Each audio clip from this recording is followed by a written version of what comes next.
My dear brothers and sister உங்களுக்காக தேடி ஒரு சூப்பரான அனிமே தான் இன்னைக்கு கொண்டு வந்திருக்கேன். அந்த அனிமையோட எபிசோடு தான் பார்க்க போறோம்.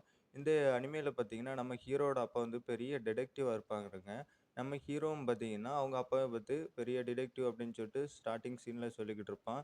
அதுக்கப்புறம் பார்த்தீங்கன்னா, நம்ம ஹீரோக்கு வந்து ஒரு அசிஸ்டன்ட்டுமே இந்த வீட்ல இருப்பாங்க. அவங்க வந்து ஸ்டார்ட்டிங்ல சின்ன வயசுல நம்ம ஹீரோல வந்து சேர்ந்திருப்பாங்க. ஒரு மிஷின்ல அவங்க அப்பா கூட ஒரு மிஷின் அவங்க அப்பா கிளியர் பண்ணியிருப்பாங்க. அப்ப வந்து இந்த பொண்ணு வந்து நம்ம ஹீரோ கிட்ட வந்து ஜாயின் பண்ணியிருப்பா. அப்புறம் நம்ம ஹீரோவோட பார்த்தீங்கன்னா, அசிஸ்டன்ட்டாவே ஒர்க் பண்ணிட்டு இருப்பா.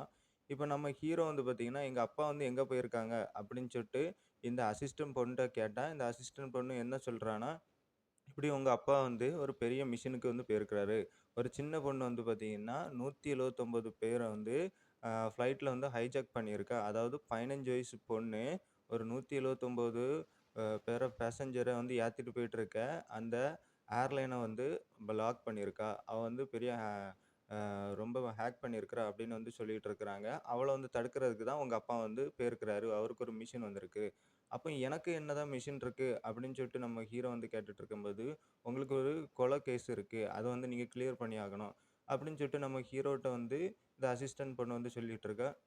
அப்படி என்னதான் கேஸ் அப்படின்னு சொல்லிட்டு இருக்கும்போது, ஒரு படம் எடுக்கிறவன் வந்து பார்த்தீங்கன்னா, அவனுக்கு மேல சந்தேகம் இருக்கு. அவன் தான் இந்த கொலையில வந்து இன்வால்வ் ஆயிருப்பான்னு சொல்லிட்டு.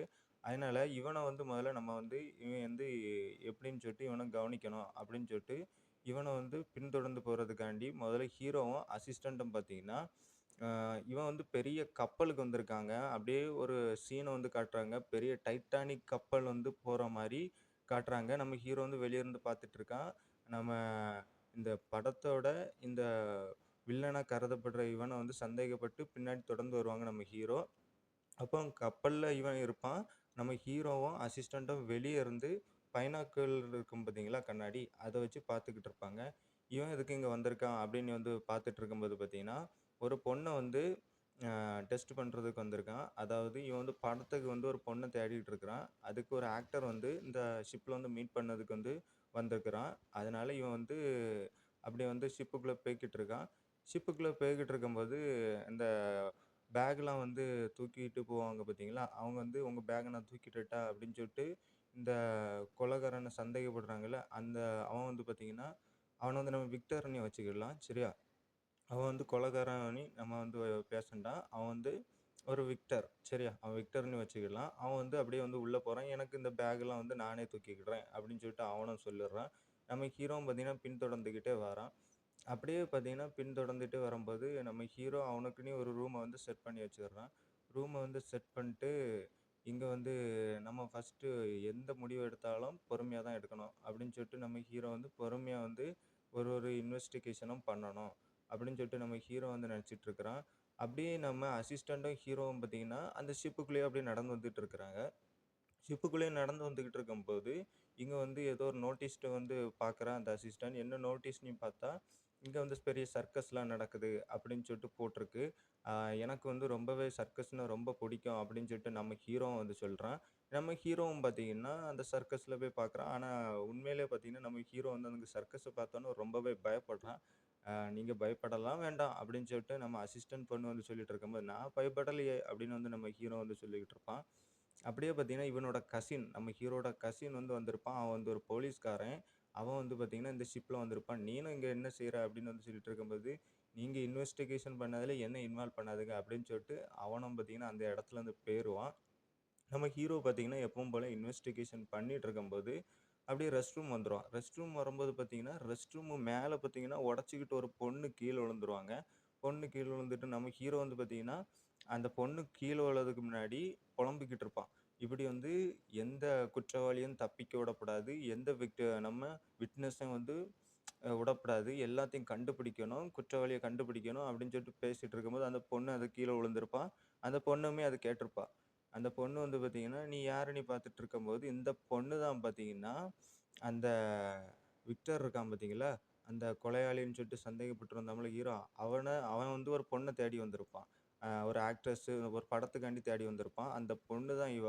இந்த பொண்ணு வந்து எதுக்கு இந்த மென்ஸ் டாய்லெட்டுக்குள்ள விழுந்தான்னு பார்த்தீங்கன்னா, மேலருந்து அந்த விக்டரோட ஒரு பூனைய தேடி இவ வந்து வந்திருப்பா. அந்த பூனை வந்து பார்த்தீங்கன்னா, தேடி வரும்போது இவ வந்து இங்க விழுந்திருப்பா. அப்போ நம்ம ஹீரோட்ட வந்து இவ உதவி கேட்பா. நீங்க வந்து பார்த்தீங்கன்னா, பெரிய டிடெக்டிவ் தானே! அப்ப எனக்கு வந்து உதவி பண்ணுங்க." அப்படின்னு சொல்லிட்டு நம்ம ஹீரோட்ட கேட்பான். "நான் டிடெக்டிவ்ன்னு உனக்கு எப்படி தெரியும்?" அப்படின்னு சொல்லிட்டு நம்ம ஹீரோ வந்து கேட்டா, "நீங்க தான் புலம்பிக்கிட்டு இருந்தீங்களே, எந்த விட்னஸையும் விடமாட்டேன், யாரையும் விடமாட்டேன். எல்லாரையும் வந்து குற்றவாளிய கண்டுபிடிக்கணும்." அப்படின்னு சொல்லிட்டு. "போச்சு போ! இவளுக்கு எல்லாம் தெரிஞ்சிருச்சா?" அப்படின்னு சொல்லிட்டு நம்ம ஹீரோ வந்து பார்த்துட்டு இருக்கும்போது, இவ வந்து நார்மலா தான் பேசிட்டு இருப்பா. இப்படி வந்து எனக்கு ஒரு பூனை வந்து கலைஞ்சு போயிருச்சு. அந்த பூனைய மட்டும் எனக்கு தேடி கண்டுபிடிச்சு குடுங்க. நீங்க டிடெக்டிவ் தானே! அப்படின்னு வந்து கேட்டுட்டு இருக்கும்போது, நம்ம ஹீரோவும் பார்த்தீங்கன்னா, பூனை தானே அவளுக்கு தேடி குடுத்துரலாம். நம்மளுக்கு வந்து நெறைய எவிடன்ஸ் கிடைக்கும். இவள வந்து இன்வெஸ்டிகேஷன் பண்ணலாம் அப்படின்னு சொல்லிட்டு நம்ம ஹீரோவும் பார்த்தீங்கன்னா, "உனக்கு பூனைய நான் தேடி தரேன்" அப்படின்னு வந்து சொல்லிர்றான். அப்படியே பார்த்தீங்கன்னா, நம்ம ஹீரோ அந்த பூனைய தேடி அப்படியே அண்டர் கிரவுண்ட் சேம்பருக்கு வந்துர்றான். அப்படியே சேம்பருக்கு வந்துட்டு இருக்கும்போது பார்த்தீங்கன்னா, அங்க ஒரு கொடூரமான காட்சிகள்லாம் நம்ம ஹீரோ பார்க்க வேண்டிய நிலைமை ஆயிருச்சு. எப்படின்னு பார்த்தீங்கன்னா, நான் ஒரு ஆள கொன்னு அப்படியே தூக்குல போட்டிருக்கு. நம்ம ஹீரோ வந்து, "நல்ல வேளை நான் அங்க வந்தேன். எனக்கு ஒரு எவிடன்ஸ் கிடைச்சு" அப்படின்னு சொல்லிட்டு நம்ம ஹீரோ அங்க நல்லா ஆராய்ஞ்சு பார்த்து இன்வெஸ்டிகேஷன் பண்றான். அப்படியே பார்த்தீங்கன்னா, நெறைய ஃபோன்லாம் கிடக்குது. அத பார்த்தீங்கன்னா, அப்படியே துணியால அப்படியே எடுத்து, அப்படியே வந்து இன்வெஸ்டிகேஷன் பண்றான். அப்படியே கொலையாளி அப்படின்னு யாருன்னு சொல்லிட்டு கண்டுபிடிச்சுட்டு, நம்ம ஹீரோ திரும்பலான்னு பார்க்கும்போது, நம்ம ஹீரோவோட கழுத்துல பார்த்தீங்கன்னா, இப்படி கத்தி இப்படி இறங்கி இந்த சைடு வந்துர்றாங்க. இந்த சீன் பார்க்கும்போது எனக்கே இந்த எபிசோட்ல என்னடா இது! நம்ம ஹீரோவே குத்திட்டாங்களா? அப்படி நம்ம ஹீரோ யாருன்னு சொல்லிட்டு இப்படி பின்னாடி திரும்பி பார்க்கும்போது பார்த்தீங்கன்னா, ஒரு சர்க்கஸ்ல இருந்தவன் பார்த்தீங்கன்னா, பேரட் வேஷம் போட்டிருப்பான். அவன் தான் பார்த்தீங்கன்னா, நம்ம ஹீரோவ குத்திருப்பான். இந்த பேரட் என்ன கொன்னுருச்சா? சாவு இவ்வளோ ஒரு கோல்டு வலியா இருக்குமா? அப்படின்னு சொல்லிட்டு நம்ம ஹீரோ வந்து அப்படியே கீழ விழுகுறாங்க. ஆ ரத்தமா அப்படியே வடிஞ்சு அப்படியே கீழ விழுந்து கிடக்குறாங்க. ரத்த வெள்ளத்துல நம்ம ஹீரோ. அப்படியே அந்த பேரட்டும் அங்கேருந்து போயிருதுங்க. நம்ம அசிஸ்டன்ட்டோட நம்ம ஹீரோவ தேடி இங்க வாரா. நம்ம ஹீரோ இறந்துட்டான்னு சொல்லிட்டு தான் இந்த எபிசோட பார்த்துக்கிட்டு இருப்போம். ஆனா பார்த்தீங்கன்னா, நம்ம ஹீரோ வந்து செத்துருக்க மாட்டாங்க. நம்ம அசிஸ்டன்ட் நம்ம ஹீரோவ அப்படியே மடியில எடுத்து வச்சிருக்கா. அவ ஒரு பொண்ணு. சரியா அசிஸ்டன்ட் அத ஞாபகம் வச்சுக்கிடுங்க. அப்ப நம்ம ஹீரோ வந்து பார்த்தீங்கன்னா, சாகவே இல்ல. அவள்ட்ட வந்து நார்மலா பேசிக்கிட்டு இருக்கான். அத பார்த்தோனே நம்மளுக்கே பார்த்தீங்கன்னா, ஷாக் ஆயிரும். அப்படியே பார்த்தீங்கன்னா, இந்த ட்விஸ்ட்டோட இந்த எபிசோட முடிக்கிறாங்க. இந்த எபிசோடு ரொம்பவே சூப்பரா இருக்கு. அந்த அழகா இந்த அனிமே எப்படி சொன்ன அனிமையோட பேர் தான் அ அகெயின் டெத் மிஸ்டர் டிடெக்டிவ். இதோட எபிசோடு தான் நான் பார்த்துருக்கேன். எபிசோடு தான் உங்களுக்கு ரிவ்யூ பண்ணியிருக்கேன். நான் கொண்டு வர அனிமே பார்த்தீங்கன்னா, ரொம்பவே நல்லாருக்கும். நான் அத உங்களுக்கு தேடி தேடி அனிமே கொண்டு வந்துகிட்டு இருக்கேன். இந்த அனிமையோட அடுத்தடுத்த எபிசோடு நான் டைம் கிடைக்கும் போதெல்லாம் உங்கள்ட்ட வந்து ரிவ்யூ பண்ணிக்கிட்டே இருப்பேன். இந்த எபிசோடு உங்களுக்கு இந்த பதிவு பிடிச்சிருந்துன்னா, ஆ லைக் பட்டன வந்து லைக் பண்ணிடுங்க. சப்ஸ்கிரைப் பண்ணா சப்ஸ்கிரைப் பண்ணிடுங்க. பக்கத்துல இருக்க பெல் ஐக்கனையும் கிளிக் பண்ணிடுங்க. அப்பந்தான் நான் போடுற வீடியோ உங்களுக்கு டெய்லியும் நோட்டிஃபிகேஷன் வழியா வந்துகிட்டே இருக்கும். அடுத்த ஒரு சூப்பரான வீடியோல நான் உங்கள வந்து சந்திக்கிறேன். உங்களிருந்து விடைபெறுவது உங்கள் நண்பன் பிளாட்டினம் ரிவ்யூ.